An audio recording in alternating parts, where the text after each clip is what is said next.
Денеска сум во посета на Порта Влае, односно бизнисите кои што тука фигурираат и се дел од картичката Мој Карпош, моја картичка. Се работи за преку 240 бизниси на територија на општината кои што се дел од овој проект каде што граѓаните можат со оваа картичка да купуваат и да пазарат со одредени попусти и поволности.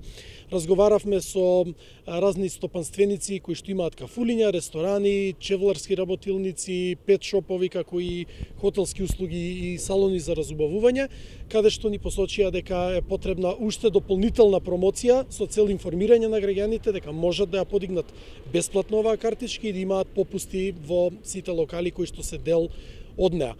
Дополнително службите на општината од секторот за развој поставија и штанд овде во Порта Влае, на кој што во моментот може да се пополни апликација и да се добие готова картичка во исто време за сите граѓани бесплатно. Се надам дека овој месец ќе се распише и тендерот за реконструкција на плочникот во Порта Влае, со што повторно ќе заживее цела Порта Влае и особено угостителските објекти, а при тоа со картичката Мој Карпош, моја картичка граѓаните ќе можат и по поповолни цени да пазарат.